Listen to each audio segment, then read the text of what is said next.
Кандайсыңар? Кандайсыздар?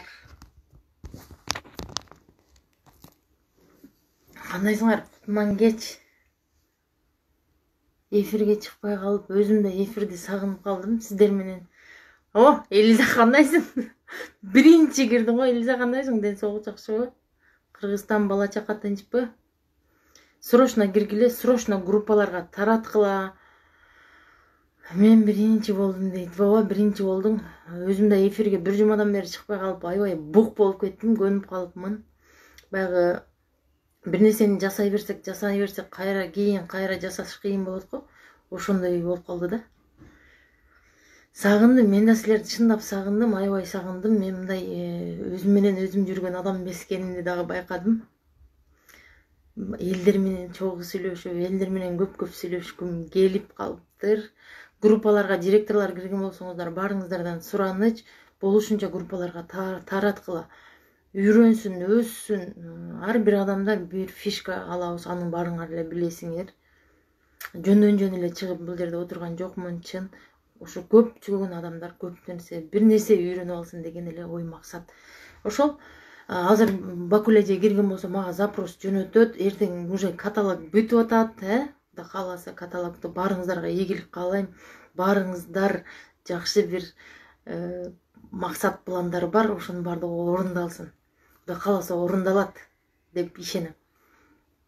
Группаларга жөнөткүлө, айткыла, дегиле, кирсин. Өзүңөр эле көрүп, билип, үйрөнө берсек. Салам, жаңыл, кандайсың? Садак болоюн, досум, кандайсың, Миргүл? Ден соолук жакшыбы? Кыскасы, Миргүлдүн личкасына дагы жазып койгонмун. Миргүлдүн дагы убактысы аябай, негизи эле Фаберликте иштегендердин убактысы аябай баалуу. Бир күнү пландаштырып, Миргүл экөөбүз сүйлөшүп, Миргүл менен дагы бир сон мощный эфирге чыгабыз, Кудай кааласа. Колубуздан келген нерселерди жасай берели. Азыр мен Миргүлдүн жанына бара албайм дегендей. Баарыңыздарга салам. Бакуле эже кирген болсоңуз, мага запрос жөнөтүп койсоңуз, болушунча фишкаларды алабыз, мотивация алабыз, Кудай кааласа. Кудай кааласа. Эртең каталог бүтүп атат, айтканча баарыңар, бул менин ишим эмес. Өзү билет да, заказ кетирген, качан келгенин билет, же болбосо алганын билет дебеңиздер. Бул биздин иш. Качан муну серьезный карап, көрүп алып, сиз эгер алатыңызда 10 адам барбы, 15 адам барбы, айтып деп заказың келди, алып ал деш, ал биздин милдетибиз. Башында мен деле ошондой болчумун. Бул катаны мен кетиргенмин. Билет да өз эманын мен айтышым керекпи, жаман көрүнбөйүн, башка болбойн деп. Жок, ал жаман көрүнгөн эмес, бул биздин ишибиз. Ар бирине личкаларын айтып чыккыла, кимдин заказы. Билесиңер, моя структура деген жерге кирсеңиздер, неоплаченный товарлар кеткендер ошончо турат, ошолорго айтып деп чыгыш биздин милдет. Ошондой биздин ишибиз өзү ошондой. Заказыңды ал, мына скидка, мунуну алып ал, мына скидка экен, кийинки каталогда кымбат экен, арзан экен деген эле биздин иш. Буну качан серьезный кабыл алганыбызда, серьезный акчалар келет, Кудай кааласа. Ар бириңиздер бир жакшы максатта, ниет, тилекте отурасыңар. Баардыгы Кудай кааласа орундалсын. Андай мындай жашоодо болуп аткан нерселерге көп энергиябызды кетирбейбиз. Биз энергия кетирип, ыйлап, башка колубуздан келген жардамыбызды берели. Канча жакшы нерсе жасай алабыз, канча кайрымдуулук жасай алабыз дегендей. Анан бул нерсе Кудай кааласа ушинтип эле токтоп калбайт. Бул нерсе дагы өтүп кетет. Ошон үчүн биз аракетибизди кыла беребиз. Наоборот, азыр үйдө отуруп алып, сетте иштегендер аябай жакшы иштеп атат. Бакуле эже кирген болсоңуз, мага запрос жөнөтүп коюңуз. Көп 19, 18, 20 адам сизди күтүп калды. Көпчүлүк күтүп калды. Сада болоюн. Адина, кандайсың? Ден соолук жакшыбы? Силер менен да личкаңардан жаңыл сүйлөшө албай, эфирлерден көрүшүп жок дегенде сүйлөшүп, баарлашып, бири-бирибизден маек алышып турайлы. Баардыгыбыздын убактыбыз баалуу, үй тиричилик, бала чака, ока таш дегендей, Анын арасында бизнести да алып кетиңиздер. Сөзсүз жашооңордо өнүгүп, өсүп, бүгүн бир нерсе үйрөнүңөр, эртең башка нерсе дегендей. Анан дагы мен дагы сонун бир китеп сатып алдым. Ал китебим каякта калды эми? Өтө сонун китеп экен. Сөзсүз китеп окуңуздар. Баардыгыңарга сунуштайм.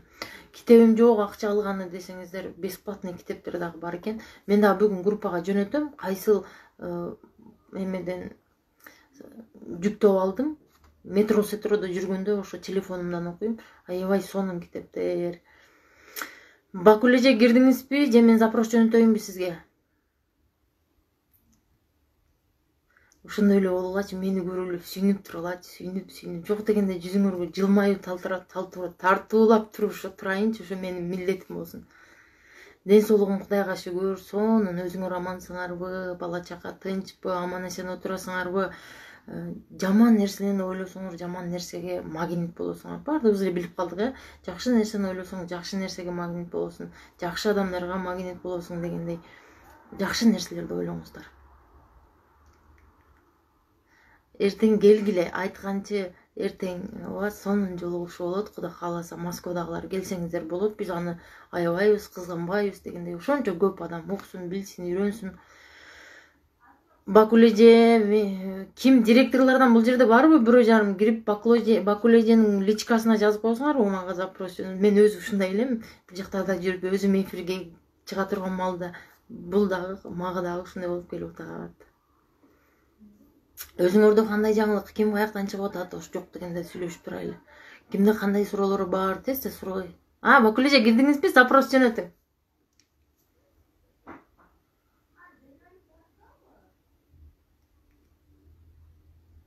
Кутман кечирейт мени. Түтүлөбү дейт. Бакул эже, мен сизге запрос жөнөтөйүнбү?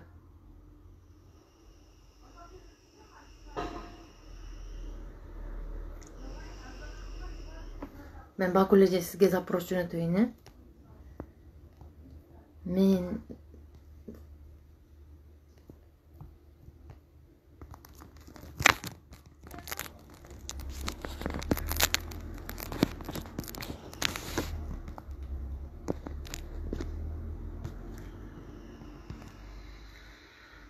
Бакул эже, убактыбыз кетип атат, 1 саатта. Инстаграм, бардык нерсенин өзүнүн системасы бар, бардык иште өзүнүн системасы бар. Ютубта да, Инстаграмда дегендей. Инстаграмда 1 саатта өчүрүп коет. Бакул эже, запрос жөнөтүң же мен сизге жөнөтөйүнбү? Мен сизди таппай калдым.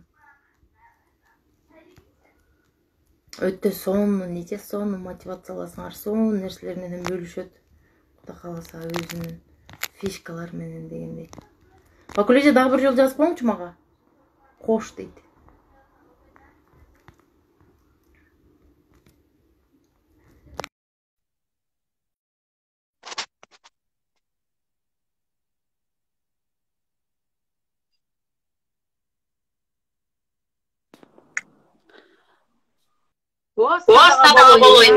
Привет всем. Кандайсыңар? Салам, Элиза. Мен жакшы элем. Жаңыртабы? Меники жаңырот. Да. Сиздики жакшы.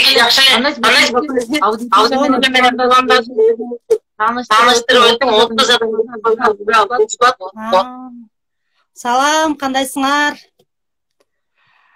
Элизанын подписчиктери. Сиздин подписчиктериңиз барбы? Гүлзинка, вот менин бүт эле тааныштарым. Тилек эже, кандайсыз? Кичине үйдө отуруп эле, азыр тамак асып коюп эле, прям бияка чуркап келдим. Убакыт өтүп кетти, бак эле. Жакшы, өзүңөр кандайсыңар? Элиза, Москваны алып атасыңарбы? Рахмат, мен дагы. Өзүңүз кантип келдиңиз? Фишкаларды алайбы? Мени тааныгандар бар эле. Сизден алайлы көп. Макул. Менин үнүм жаңырып атат. Жаңыртабы? Кутман кеч. Сургуттан салам барыңыздарга. Мен Нурайымова Бактыгүл, Ош шаарынан болом. 83-жылкы боломун. Үйдө кызы менен үйдө отурам, кадимкидей эле, силер сыяктуу эле, башкалар сыяктуу эле. Үйдө кызы менен отуруп, анан менин сестренкам сунуштап калды.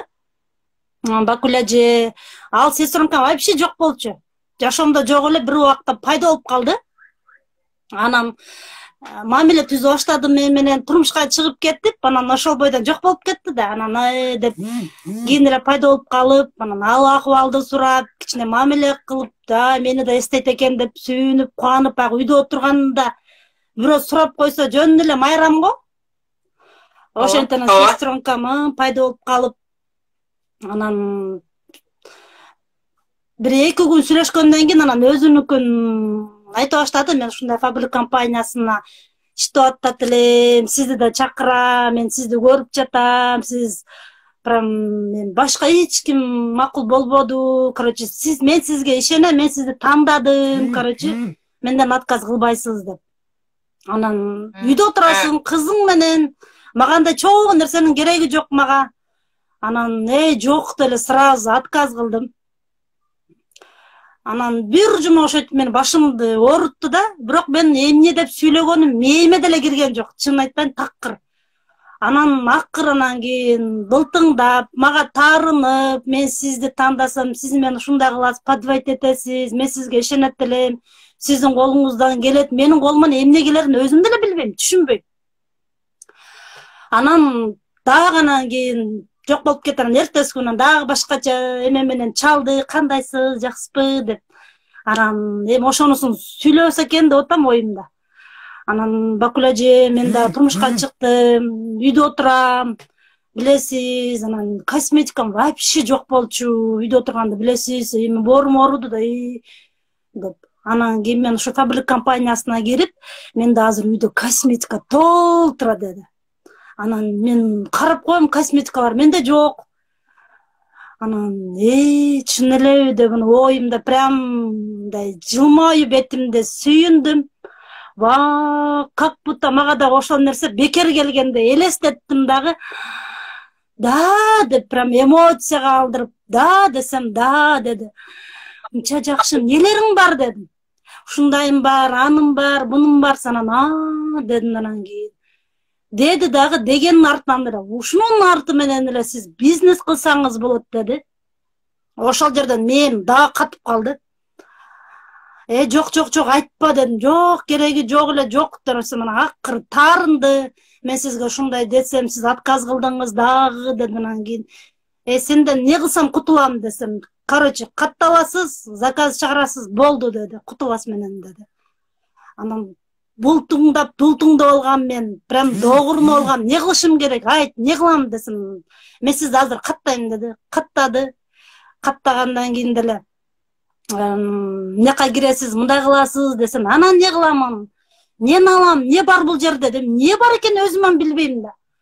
Анан кийин барып караңыз, тоналкаңыз барбы, пудраңыз барбы, помадаңыз барбы дейт. Карасам менде жок. Жок косметика. Ушинтип мындай үйдө отурган аялдарга бизнести, акчаны сунуштабаса, мен сразу эле көрмөкмүн да, мен өзүм эле бетиме ылайык эле бир нерсе, өзүмө кичинекей эле проблема жарашат, өзүмдүн үйдө отурганыма жараша кичинекей нерсени сунуштарса, мен сразу макул болмокмун. Анан сразу эле анан кийин булкунуп атам, жөн эле анан какай кирем, не кылам деп алып, скачать эттиңиз, анан мындай кылыңыз, скачать эттим, кетирдим. Кетиргенимден кийин анан кийин мен товарым келди. Анан келгенде дагы мен де үйдө отурам. Келгенде мужума келди. Мужум келгенде анан сразу айттым. Мен ушундай компанияга кирдим, мен ушундай жок нерселеримди алдым. Ушундай десем, анын деле эме мага окшош да. Күйөөң кандай болгон болсо, өзүң да ошого окшоштуң дейт го. Анан жыйна деди сразу. Болбосо акчаларды аябай берет эле. Көчөгө чыгам дегенде жөн эле эсептебейт болчу да. Мен бербейм деди, бир тыйын бербейм деди. Анан 2600 рубльдик заказ кылдым. Ошо помадамы, пудрамды, өзүмө эң керектүү болгон нерсемди алдым. Аны мен магазинден деле алмакмын, бирок мужум ушул жерде мен сага бербейм деди. Бизнеске кантип? Бизнеске мен азыр мен муну да айтып берем. Анан короче ошентип ал товарымды башка бирөөлөргө саттым дагы, акча кылдым. Колуңа каталог тийгенден кийинчи өзүндөн өзү желание пайда болот экен да, каталогдо башка цена, сага келген цена башкача экен. мен мына жерден 200 пайда көрсөм болот экен, мына жерден 400 пайда көрсөм болот экен. Супер деп алганан кийин кичине шыгын койгону баштайт экен да. Үйдө отурган аял баягы эриң берген акча анчалык кубандырбайт экен сени. Душаң менен сүйүнбөйт экенсиң. Анан өзүң тап 50 сом, 60 сом, 100 сом, 200 сом тапсаң, шунчалык сүйүнөт экенсиң да. Мен ошол жерде дагы бир байкадым. Бактылуу болуш үчүн дагы сага миллион акчанын кереги жок экен да. Сенин ичиңдеги нерсеңди таап чыксаң, максаттарыңды, ошо максатыңа нөлсүң, акчаң жок, ошого бара жатуу эле сен бактылуусуң да, шунчалык. Анан ошентен кийин өзүмчө бактылуумун. Кийин товарым келгенде группага кошту. Группага кошкондон кийин мени прям тосуп алды. Үйдө отурам, жакшы сөз укпайсың, тамак, не тамак бар. Всё. Не жыйнайсың. Алыс барганың кухня. Ошол, анан үйдө отурасың, кызың менен ылдыйга чөйсүң, кичине прогулкага чыгасың, тоже мындай кубандырбайт да сени. Анан группага кошкондон кийин, тосуп алгандан кийин, гүл менен тосуп алгандан өзүмдү ушунчалык важный адам сездим. Прям королева. Кухняга тоже бир башкача кирем. Тамактарым өзгөчө, башкача болот. Ошентен жүрүп, ошентип түшүнгөнүм деле жокмун, бизнести вообще түшүнгөн жокмун. Бунун артынан акча табыш экенин да мен түшүнгөн жокмун да. Мен кичинекей, мен ишенген жок. Анан мен баягы 20 сомду, 50 сомду, 200 сомду, 400 сомду эсептей эле отурам. Анан ошентен группага кошкондон кийин өзүмчө кубандым, анан жыргадым, кийин анан наставницам могу жерде отурат, Гүлзинага берди мени. Сиңдим жок болуп кетти. Сиз ушу менен эже менен өзүңүз иштешиң деп өзүнүн түгүндөгү кызга жазып берет го бизде. Бирибизге жардам берип, ошентип жазып берген. Эртеси күнү менин наставницам пайда болду. Кандайсыз Бакул эже, жакшысызбы? Мен сиздин наставницаңыз болом деп. Аныкын ачыктым жок да, мындай жок желание. Анан күнүгө жазат. Бирок күнүгө жазып болбосо мен ден соолугумду сурайт, күнүгө мага маанай каалайт, ийгилик каалайт. Бүгүн да бир сонун күн башталды дейт. Бирок ошол сөз дагы эмнегедир мага анчалык жакпады. Анан күнүгө эртең менен жазып коет, сүйлөп коет. Анан аны Гүлзина уктаганда түнү бир убакта элдин баары уктаганда күйөөм уктаган, анан төшөктүн ичине кирип алып, жана голос угам. Анан баянтип жөнөтөт. Неге? Күйөөң жошабы? Жок, мындай бизнеске мээм жеткен жок да. Бизнес кыл десе беле ишенбейсиң да. Бал үчүн бир адамды деме кылыш үчүн алдың алып келип алып, жакшылап түшүндүрүп, мага окшогон айрыкча үйдө отургандардычы. Баягы жашоодо мындай эрке, талтаң өскөн кыздарды маңдайың алып келип ал, мына мындай болот, ана мындай болот, мындай кылганда мындай болот деп алдың алып келип алып түшүндүрсөң, ошол адам прям жанат да. Анан мен алыста жүрөм, мындай наставницам тоже алыста. Только телефондон эле да. Лечим даркен, бизнес кылуу катуу киришим. Кийин Кыргызстанга бардым. Кыргызстанга баргандан кийин билесиңер, Кыргызстанга тапкан акчаны көтөрүп алып барасың. Баргандан кийин бирок мен жөн барганым жокмун. Ушундай жашоодо апам өтүп кетти. Анан ошентен айылга бардым. Барганымдан кийин азыр мен эшитти. Үйгө барганымдан кийин бирок эне туруш керек экен бул дүйнөдө. Сен турганга чекти энең туруш керек экен да. Ошол жака барганда күйөөм акча салып атты. Жүрдүң айылда. Анан жүргөндөн кийин баары бир нерсе жетпеди да. Барасың, прям бергин келди да, шунчалык душаң менен бардык нерсени өзүң берип, өзүң кылгың келет да, энең үчүн, энеңе кыла албай калдың да бул дүйнөдөн. Хотя ошол жерден бир нерсе бергим келип, эч нерсе бере алганым жокмун.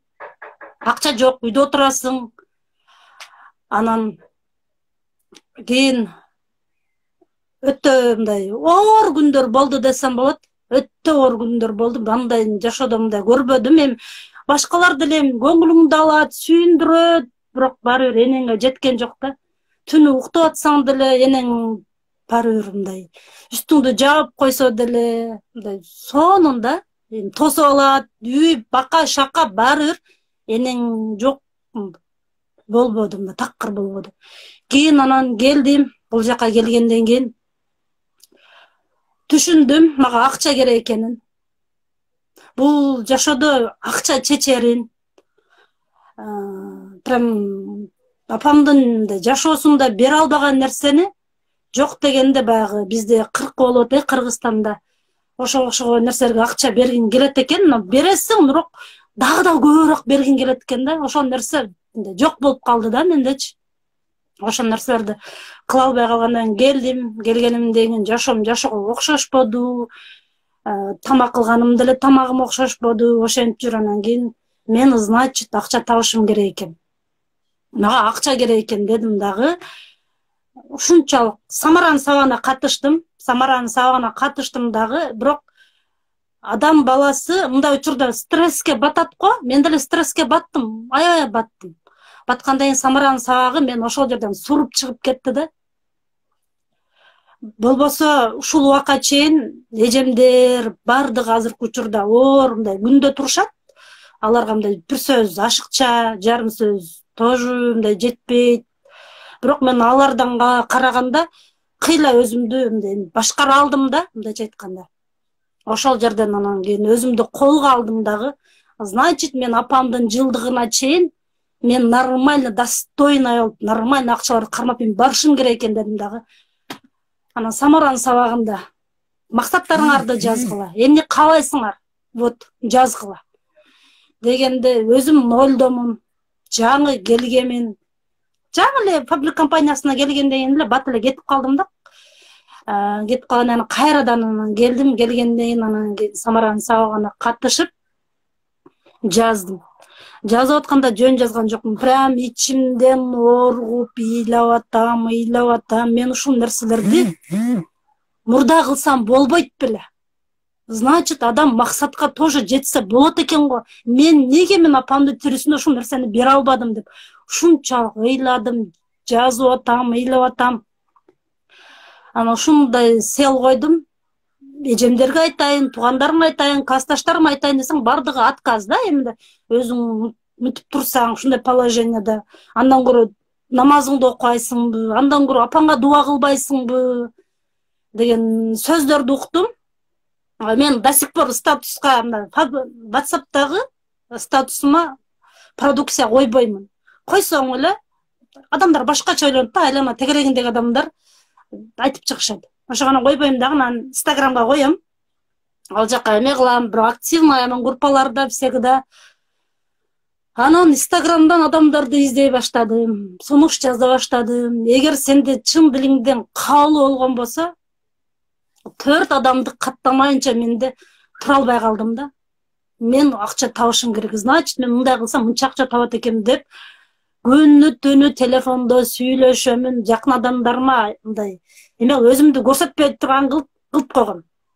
Анан сразу мындай личкама чыгышат, андан көрө дуаңды оку, андан көрө намазыңды оку, сага бул эмне кылып берип атат, сен мындай жин болуп калгансың деген таризде да. Эгер мен ошентип отура бере турган болсом, баягы кепиме түшкүм келбейт да, кайрадан барып. Мен жок дегенде бир сооп иштерди кылгым келди. Учурунда тоже мен стресске баткан, бирок мен да ойлогом, мен өмүр бою стресске батсам керек деп. Жок, бул нерселерден чыксаң болот экен, өзүңдүн чыныгыңды, максатыңды таап алсаң, максаты жок адамдар стрессте болот экен да. Анан кийин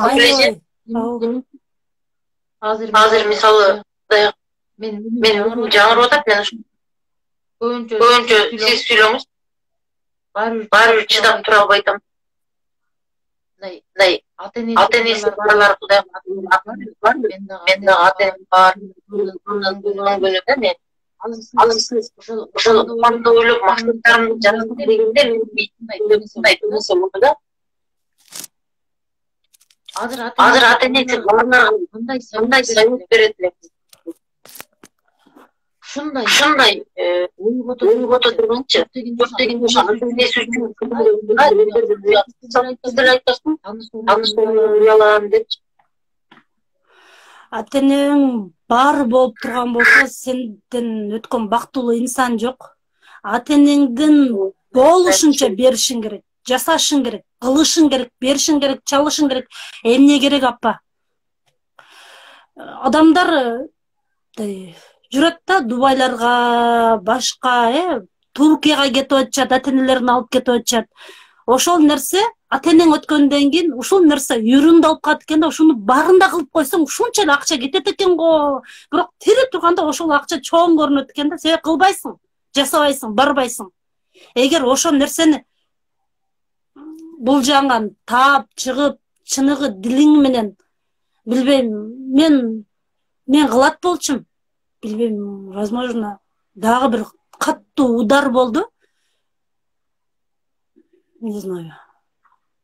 Толка жасаш керек. Эгер ата энең барбы, сен бактылуусуң, толка беришиң керек. Мүмкүнчүлүк сенде бар, шанс бар. Бүгүнкү күндө сен тирүүсүң. Ата энең барбы, эртең эмне болушуна эртең эч ким кепилдик бербейт.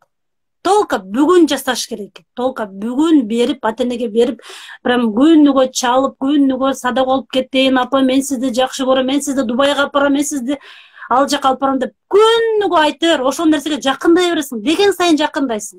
А биз дебейбиз, айтпайбыз дагы, анан кийин өткөндөн кийин өкүнүп калабыз. Ошон үчүн барында берип эле калыш керек экен да.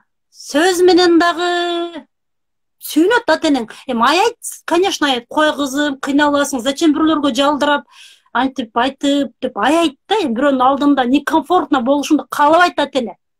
Эгер кичине ийгиликти, кичине бир тепки чыгып алсаң, ата энең сыймыктанат, просто жатып алып сыймыктанып, кошуна колоңдорго прям ырдап чыгат, ичинен прям ушунчалык сүйүнөт. Мындайча айтканда суктанат да, гордить этет ата эне. Болгону азыр эгер ата энеңиз бар болгон болсо жасаңыз. Уялыштын кереги жок, бул нерсени такыр уялыштын кереги жок. Директор болдум. Мен августта, марттарда, апрелде кеттип, жаңы эле катталуу эле кеттип, августта келип, сентябрь, октябрь, ноябрь, билбейм, мен аны эсептей албайм, мен да атыруу менен өскөнүмдү эсептей алам да. Декабрь, январларда окшойт. Беришип баштаганыңызда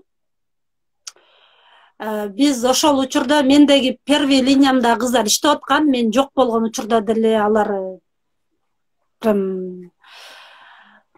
ошол учурларда бир 9, 15, 19 болуп турган учурларыбыз болчу, бирок түшүп атканбыз, баягы жайдын күнү болчу да. Кийин анан постепенно көтөрүлдүк. Анан кийин мен директор болгондо тоже мен директорский группага киргеним жокмун. Мен атырып жасап туруп анан кирем деген. Кийин атырыбымды жасап туруп анан киргем. Анан айта кетчү нерсе ошол жерден дагы мен ата энем апам апрелде өтүп кеткен болсо, мындай мен апама китеп чыгаргам. Бирок мен бул китепти апама үлгүрбөй калгам да бергенге. Бүгүн жасасаң ушул нерсени, эртең бере албай каласың да, ошон үчүн азыр жасашың керек. Апам колуна бере албай калдым, ошого окшогон мен кыздардын мен бардыгыңарга айтамын. Эгер сиздин апаңыз тирүү болгон болсо, бар эле болгон болсо, кандай болбосун, апаң урушабы, башка кылабы, толка сүйүнүш керек да, жыргаш керек. Апаңдын барып алып тизесинен кучактап алып, прям билбейм мен ушул убакка чейин деле апама дайыма эң жакшы жери, кээ бир адамдардын стресске долго болгондугунун дагы себеби ата энесин капа кылып алгандан да болсо керек. Мен каждый раз апам менен сүйлөшкөндө, апа мен сизди жакшы көрөм, мен сизди сүйөм, садак болуп кетейин, ошко келип биз менен сүйлөшөт эле да. Ушу ошко басып келген күнүңүздүн бир бизге келгениңизди, бир эле кадамдарыңызды мен актай албайм, ошо бутуңуздан садак болуп кетейин деп дейт элем да, всегда. Анан кийин айта берчи, өлүү деп мен ошенте беришет эле. Бирок чын дили менен апам мен ушул нерселерди айтып алгандыгым үчүн мага менче легче болуп калдыбы, билбейм. Мындай ичимде биринчи болду, ушунчалык оор, ичим, жүрөгүм аябай эме болду. Кийин бул нерселер жок болуп кетти да. Bakulaca maqsat menен ийгилик максаты жок эле ийгилик сөзсүз ийгиликке жетүү. Ийгиликке жеткениң менен ал нерсенин даамын тата албайсың го. Ал үчүн максатыңды таап, билип, хотя кичинекей максаттарың менен кичине бара жаткан эле өзүнчө бир ийгилик да. Ошого бара жаткан эле жол эле бир өзүнчө кайф десем болот мындай айтканда. Сонун. Примерно мен мындай каталогдо бир нерсе тоналкаларды алып көргөндө деле, маны мынчага сатсаң мынча болот экен деп. Бул жерде күйөөңдүн акчасы турса деле, чоң акчасы тур, ал көзүңө көрүнбөйт. Сендеги 200 рубль, 150 рубль, ушунчалык өзүнчө жыргал да, бир нерсени сатсаң дагы өзүнчө кайф да мен үчүн. Анан адамдарды актив кыласыз. Мен бирөөлөрдүн номерлерин таап алам дагы. Анан өзүмө жаккан кандай продукция болбосун, например, баттарды, азыр живицаларды, омегаларды, азыр айрыкча ден соолукка байланыштуу нерселерди ал кызды тааныймбы, тааныбаймбы, группаларга кирип алып, номерин алып, жанагы живицаны же омеганын же тоналкабызды бизде сонун корейский тоналка бар го, ошону таштайм да, картинка сонун кылып текст түрүндө жазам да, анан голос 3-4 мүнөт голос жөнөтөм ошол инсангачы, сөзсүз личкасына таштайм да, анан ал адам сөзсүз кайрылат. Айрыкча Россияда бизде группалар бар, ошонун личкасына кирем дагы, жөнөтө берем отуруп алып, эже кандай жакшысызбы, ден соолуктарыңыз кандай, мындай тоналка бар бизде, аябай сонун, бетиңизде кандай гана проблемаңыз болбосун, кызарган жериңиз болобу, дагыңыз болобу, угриңиз болобу, бардыгын жакшырып берип, прям бетиңизди сүйкүмдүү кылып коет. Любой тип кожага кете берет десең, ал адам сөзсүз аппаратында эртең үйдө болосуң, какта болосуң, давай сага жолугайын деп келип, анан алат, же сөз каттайм да, ага бара жатып эле сумкамды көтөрүп алам, фабриктен алган очкилеримди көтөрүп алам, дагы башка нерселерди көтөрүп алам дагы, скамейкада отуруп алып, таанышканча көрсөтө берем. Анан ошентип каттай берем. Мен ошентип көп адамдарды каттагам, көп адамдарды чакыргам. Анан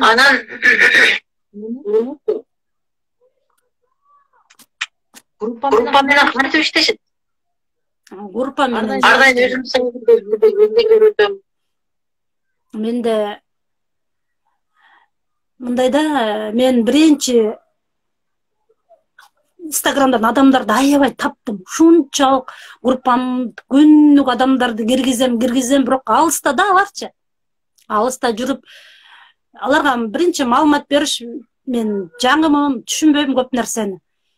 Кийин анан алар ара-тороду алды, бирок лидер болуп бере албады да мага.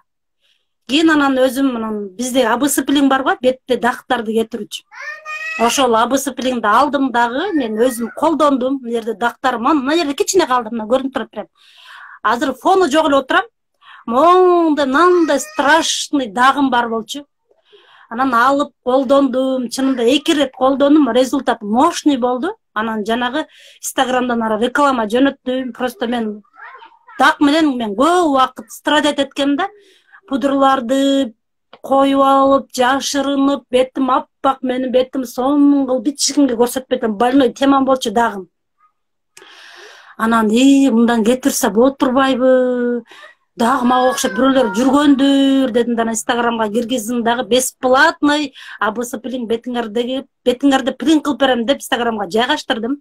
Именно Сургуттун хэштегтерин жайгаштырдым дагы, бесплатный үйгө келиңиздер, бетиңиздерге бир плин кылып берем деп. Прям аппарат менен, аппараттын жардамы менен дедим. Баягы бизде аппараттар бар го, 700 рубльдык. Ошолордун бир айшам деп сонун кылып текст жаздым дагы. Киргизүрсөм, чалуулар башталды. Бирок ошол жерде мен жаман оюм болгон эмес, такыр ушунун артынан мен команда түптөп калайын деген оюм болгон эмес. Болгону адамдарга жардам берейин, кимдир бирөөнүн бетинде проблемасы бардыр, ушунун негизинде. Мен болбосо косметологторго бардым. Эмне болсо бардыгын сүйкөп көргөм. Даже Анвейдин дагы бет ушу дак кетирүүчү кремдеринен бери сүйкөгөм. Үйдө отуруп угрини сүйкөгөм. Уккан нерсемди бардыгын жасагам. Бирок эч кандай эме результат берген жок. Именно фабрик компаниясынын баягы плини мага жардам берип, тактарымды кетиргенге жардам берип, бирок мына жеринде дагы калды. Анан Анча Анан бакылеже мындай лидер адам кандай керек? лидер адам ачык болуш керек.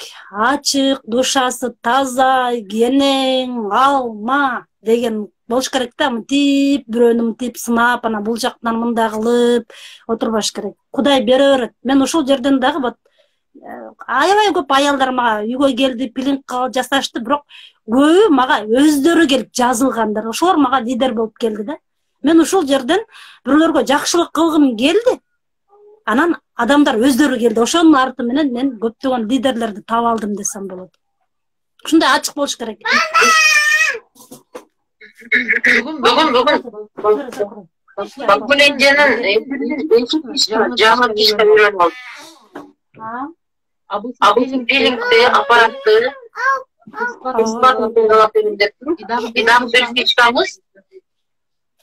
личкаларына жазам дедим. Ооба, личкаларына таштай берем. Азыр деле таштайм. Отуруп алып деле жубицаларды таштай берем. Жана таштаган адамдарыма кайра таштай берем. Макул болду. Канча жаштасың деп? Мен 80. Ооба жаным. Сизде келгенден бери мындай мен таптым, эмне кандай өзгөрүү? Ой, мен Кабиликке келгенден барын таппадым ба? Барын. Всё, барын таптым. Мындай, кандай десем, мурда наалыган, бир күн менен жашаган, максаты жок, эптеп эле күн өткөрмөй, бирдекени кылып кой десе, деп ошол иштерди чоң көрөт элем. Тамак кылуу, ушундай кичинекей эле нерселерди чоң иш көрөт элем. Азыр алар мага проблема эмес. Мындай тоскоолдук болбойт экен да, ошол нерселер дагы чоң проблема көрө алчу элем. Эртең кылам, анан кылам, кийин кылам деп эле күнүм өткөрө алчу элем да, кичинекей нерсеге эле. Азыр жок. Мен ошондой нерселерди таптым. Акча таптым, главный. Өзүңдү стресстен чыгара алдың, жөн кызым.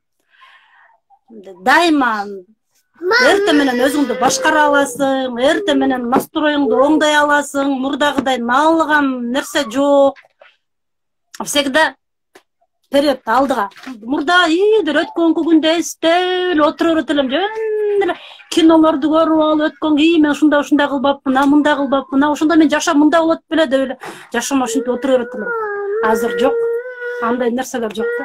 Самый главный бул жерде инсандык өсүү. Ойго бар, ичип кел, а?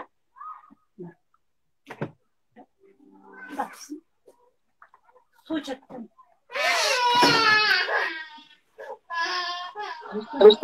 Кабиликте душман эле коёюн деген ойлор болду.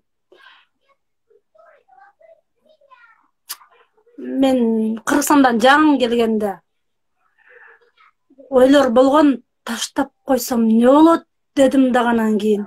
Таштасам эле мен караңкы бир жерге түшүп кеткенде болуп элестеттим да өзүмө.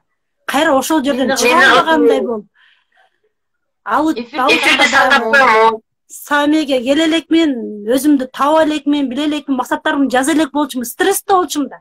Баягы максаты жок адам стресске боло берет экен да, кайра эле бата берет экен. Эгер сиз стрессте болгон болсоңуз, наалып аткан болсоңуз, бирөөнү ушактап аткан болсоңуз, ошолорго убактыңыз болуп аткан болсо, значит сиз стресстесиз да. Анан ошол мен максаттарымды жаза элегимден алдын, ушуну кылсамбы, кылбасамбы дейм дагы, чыгып кетсемби группадан депчи. Анан как будто мен аркамдан бир кара бир жерге түшүп кеткенди элестеткем да. Ошол жерден кайра чыга албайчудай болуп. Анан ушул менен мен жашоом жарык да, мындайча айтканда. Прям Бакылеже Надиб комментарий жазып, сетевой арам деп ушуга эмнеге арам жок? Адал мен бири-бирибиздин акыбызды жейбейбиз бул жерде. Биринчи келесизби, акыркы келесизби, башка сеттерде ойлошум мүмкүн. биринчи болуп кал, биринчи болуп кал, келе кал. Сен биринчи болуп калсаң айлык аласың, мынтек аласың. Жок. Биздин үстүбүздө наставницалар толуп турат. Менин төгүмдөгү Алтынайка деген кыз аябай сонун иштеп атат. Алтынайка көтөрүлгөндөн кийин анан биз көтөрүлүп атабыз да. Вот Алтынайка алып атат, кылып атат, анан Алтынай алгандан кийин биз эмнеге албашыбыз керек экен деп өзүнүн түгүндөгү инсандарды карап анан үстүндөгүлөр умтула баштайт экен да. Бизде ошонусу сонун го, баягы сосиска метод менен иштейт. Бирибизге жардам берип, бирибиздин адам каттап берип отуруп, анан кийин биз ийгилик жарата алабыз. Эч кандай бул жерде бизде эмеге барып келгендер, Меккеге барып келгендер укмуш сонун иштеп атат. Арам Арам дегендер арам деп отуруп, биз биз аларды арам эмес деп иштегендер ала жолдон чакырбак.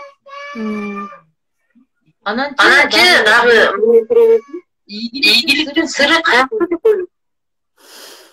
Ийгиликтин сыры ошо өзүңдүн башкарып алганыңдан эле.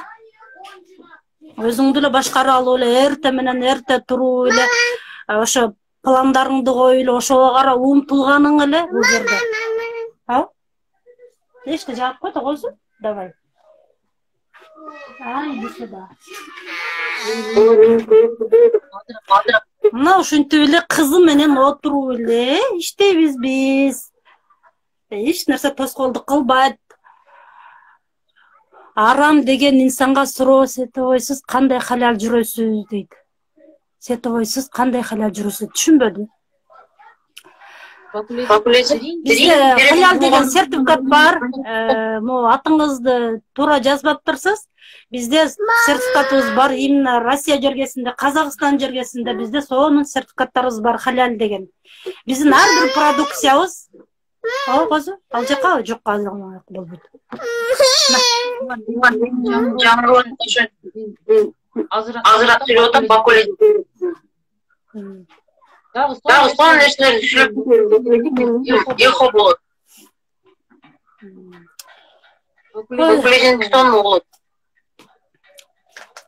Мени сүйлөп берейин дагы. Ошол баягы максаттарым, жазгандарым бардыгы орундалды буюрса, азыр ошо карта ачкан менен азыр убарамын. Акырындык менен документтерди чогултуп, буюрса жакын арада айлыгымды колума алам. Буюрса достойный бирөөгө жардам бергенге да кудуретиң жетип калат. Мен кылам, мен алып берем, эч кыжаат болбо дегенге тоже кудуретиң жетет да. Эгер чөнтөгүңдө бир тыйының жок болсо, сүйлөй албайсың дагы. Ата-энең ооруса жардам бере албайсың, кылайын десең карман не позволяет да. Ошон үчүн бул жерде бардыгы сиздин колуңузда. Кааласаңыз аласыз, каалабасаңыз жок. Каалоо өзүңүздү. Эгер чын дилиңизден каалооңузду таап алган болсоңуз, сизди эч бир инсан токтото албайт, эч ким. Мен кылбай койсом болот эле ошондо. Мен стресстем кой деп. Бирок эртеңки күнүңдү ойлойт экенсиң да. Бирок тилекке каршы апамдын жылдыгы карантинге байланыштуу болуп калгандыгы үчүн бара албадык, кылбадык. Буюрса, ашын кылабыз буюрса, Кудай буюрса. Бакулеже өзүнүн дегенди кандай түшүнөт? Алардан болуш керек деп түшүнбөдүм. Өзүнө өзү ишенип. Ишеним?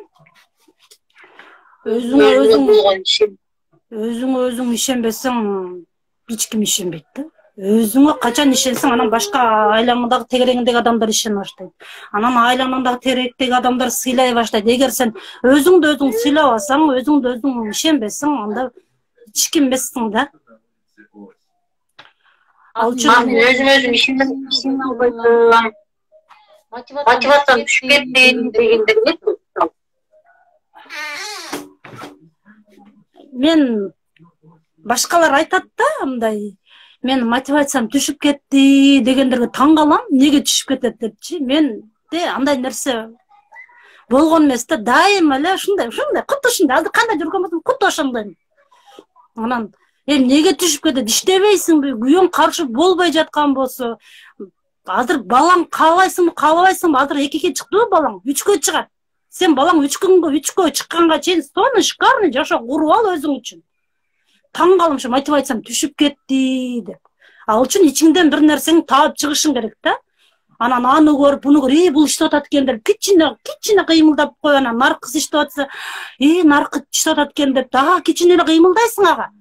Ичиңден чыныгы ичиңден нараңан таап чыксаң, ал сен эч ким токтото албайт. Эч бири токтото албайт. Даже бир тууганың, күйөөң, жанагы кошуна колоңуң, сени баягы негатив деп айтып аткан инсандар тоже токтото албайт. Эч бир токтото албайт. Мына жерде көп мен эткамды дейт. Өзүм түшүнбөй атам дейт. Нени түшүнбөй жатат экен? Бакуля дейт, мен не дейт? Артымдан адамдарды ушунчалык түшүндүрсөм да түшүнбөй иштешпей жатат. Ошо түшүнбөй жаткан адамдарды жаныңызга алып келип отуруп туруп түшүндүрүңүз.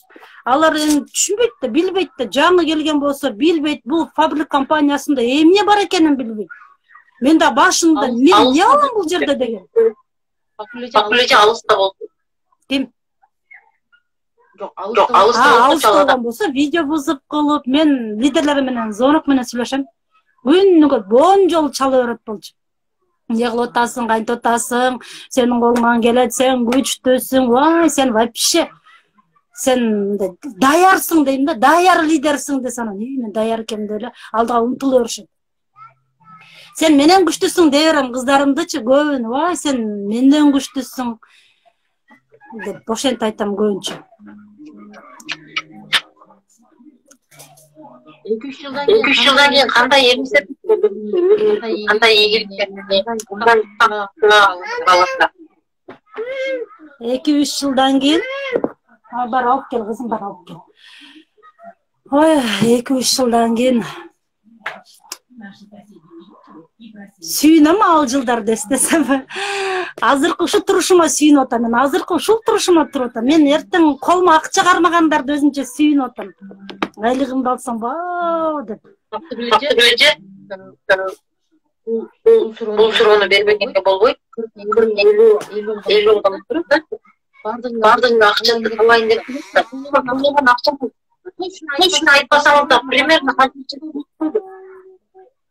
канча акча? Утуңуз чогулду. Чогулганы 200гө жакын.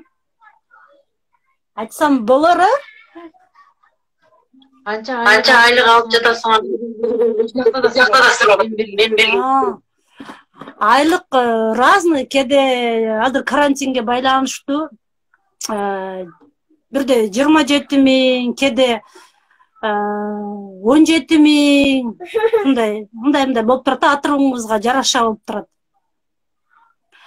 Анан буюрса карантин бүтсө, селди 35ке коебуз, анан 65ке коебуз, анан барып, адамдар 100 миңден айлык алыптыр. Мен эмне алып башым керек экен, анан кийин 100 миңге коебуз, анан 100 миңге чыккандан кийин, вот мотивацияң түшпөйт да. Азыр акча алып атсаң, каякта?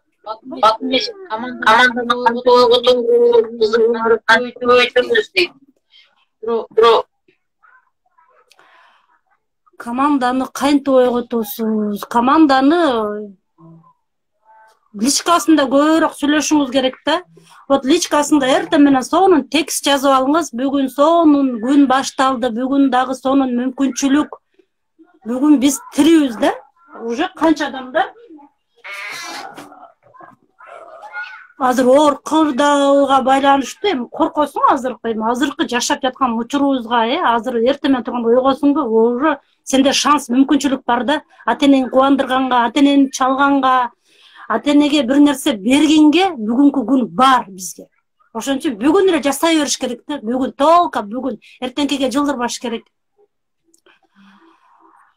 Ошо күнүгө бүгүн жаңы мүмкүнчүлүк, бүгүн мага дагы бир жаңы күн келди деп эле аракет жасай беришибиз керек. Кечээ кылбай калган нерсебизди бүгүн бүтүргөнгө аракет жасашыбыз керек.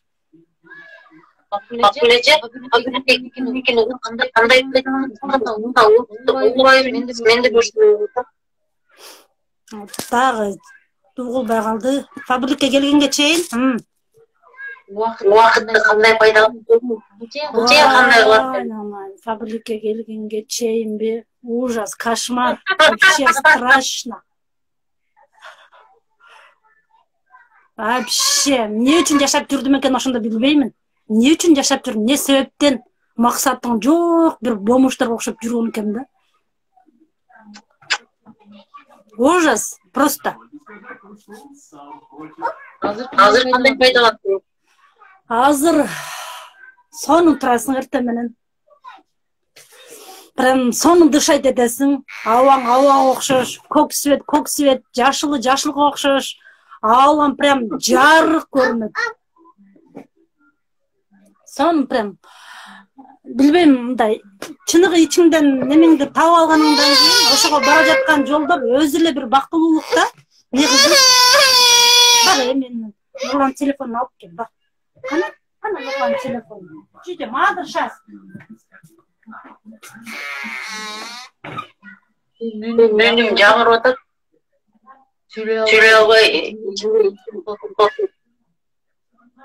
Сон неже экен ооба? Мен кошо сүйлөшүп бирок директордун группасына барып турабыз. Мында кызым эме кылат да, кечине. Эшикке чыгып кетишти да, кайра бат эле келип алышыптыр. Бакулеже азыр биз эфир токтоп калат да. Мына окуган адамдарга өттү мотивация дейинби, катырга кетирбейчи, кандай катыларды кетирин, сүйлөшүү жакшы. Айтып кетсең? Каталарды кетирбеш үчүн мен көбүрөөк продукция боюнча маалымат алыш керек. Азыркы күн убакыт барбы? Командаң чоңое элекпи? Прям аздыр маалыматтарды алып калышың керек да. Именно вот бизде фабрик компаниясында Мирлан Батырхановдун видеолору толтура. Козу, привет. Иди мультик смотри. Анан эртең сөзсүз түрдө бир күн болбосо бир күн командаң прям чоңоет. Анан жанагы продукцияны баягы сен күтүп аткан ала албай жаткан нерселериңди артыңда келаткан лидериң сурайт да. Мынтип жүрө берген болсаң, мен ушинтип жүрө берет экем деп ойлобоңуз да, артыңыздан сөзсүз күчтүү бирлер келет. Анан жанагы вопросторду берет, маркетинг планды сурайт. Кана мага айтып берчи дегенден кийин баягы берерге ашыңды таппай, прям шашкалактап издегенге чейин уже артыңан ответиңди берип коет. Анан артыңан прям найза сайылгандай болот. Ошон үчүн азыр убакыт бар да, үстүңүздөгү наставницаңыз сизди колдоп жаткан болсо, анын убактысынан, өмүрүнөн, күнүнөн, түнүнөн пайдаланып соруп калыш керек. Анан эртең сөз түрдө команда чыгат. Сөзсүз түрдө мен ойлойт элем. Менде деле ушундай учур болду. Кыргызстанга кетип, анан көп нерсени пропускать этип койдум. Анан мен иштешим керек экен деп жеңди ушундай түрүп алып, Инстаграмдан адамдарды таап атам, бирок бере албай атам да. Анан ошол учурда маркетинг планды сураган, даже бизге обучение не хватает дегендер чыкканда, анан ошондо берерге ашымды таппай, далдалактап, каяктан сурасам экен, каяктан алсам экен деп Google'га кирем, билбейм, мен пустой. Ошентип анан ошол учурда үстүңдөгү нече экен, артыңдан келген күчтүү командаң сураса, билбей отурган болсаң, аркаңдан найза ургандай болот экен да.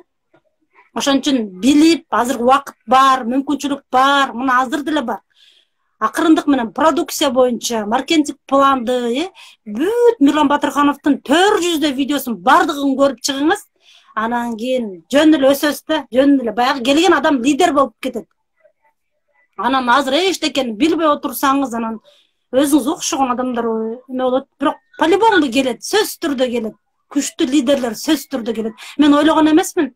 Мен артыма ушундай күчтүүлөр келет, мен дагы директор болом деп мен ойлогон эмесмин. Жасай берсең, кыла берсең, акырындык менен кыла берсең, сөзсүз түрдө жетесиң да. Эгер чын дилиңден нараңан таап эле алган болсоң, чыныгы мотивацияңды, жана каалооңду, максатыңды, анан жетесиң ошол нерсеге. Анан кийин анын таппай, анан аны карап, буну карап, анан кылайын, кийин кылайын деп өрөгөт турган болсоң, только бир орунда тура бересиң, артка кетесиң. Ошон үчүн мүмкүнчүлүк бар, азыр шанс бар, интернет бар, колуңузда телефон бар, только жакшы жакка пайдаланыңыз. Убактыңызды Инстаграмга, башка бирлөрдүн жашоосуна кирип бөлбөңүз. Эгер жанагы азыркы болуп жаткан кинолорго же Инстаграмдын бир жылдыздын эмесине жашоосуна кирип алган болсоңуз, сиздин жашооңуз бардак болуп жата берет. Сиздин жашооңузда ал келип жашап бербейт же оңдоп бербейт. Бардак жашоодо биз өзүбүз гана жашайбыз. Ошондуктан өзүбүз турушубуз керек, кыймылдашыбыз керек. Вперед толка. Кандай фишкалары Бакуге жазган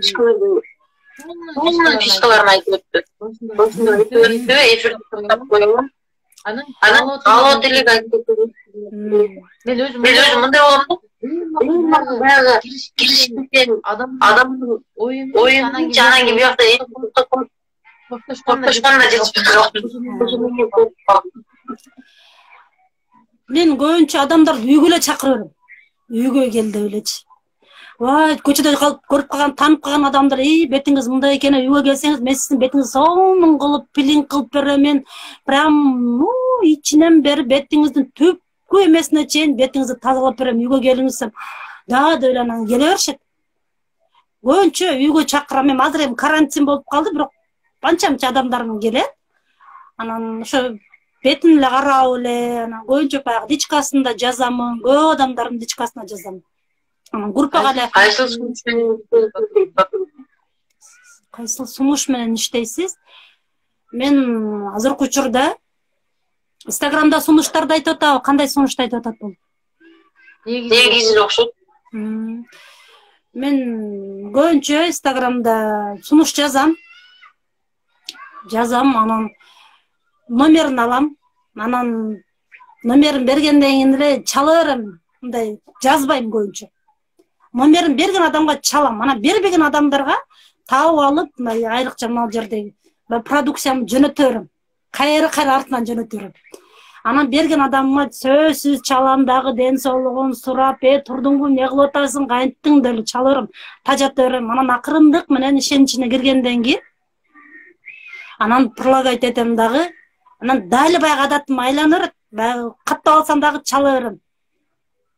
Көбүнчө чалам, билбейм, мындай башка адамдар келип калса деле, мындай жазса деле ал адамга резкий чалам да.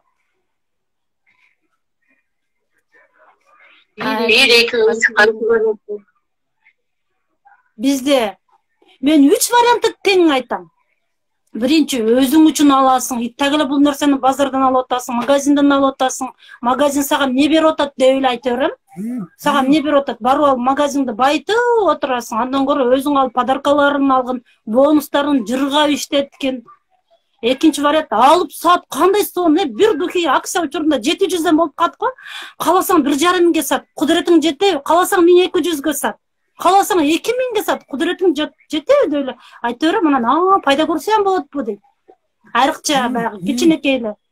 Мен мурда эмелерди айтып берчү элем, ароматтарды айтат элем да, азыр өзүм колдонгон кичинекей нерселерди, подводкаларды, тоналкаларды, помадаларды, баттарды көбүнчө айтамын да. Мынаны карасаң, мынчага сатсаң, мынча пайда көрөсүң. 2-3 жолу берди. Чындап киришип баштагандан соң мен августтарда, сентябрларда мен каттуу киришип баштадым да. Августтарда мен өзүмдү жыйнадым, белимди бекем будум. Анан сентябрлардан баштап, анан кийин изденип, аракет кылып, жасап, анан ошондон баштап аракет кылып баштадым. Декабрь, январларда отрывымды жасадым окшойт. Декабрларда директор статусун ачтым окшойт. 5 ай. Бирок жасалса болот экен. Бакулеже сизге аябай директорлордун дагы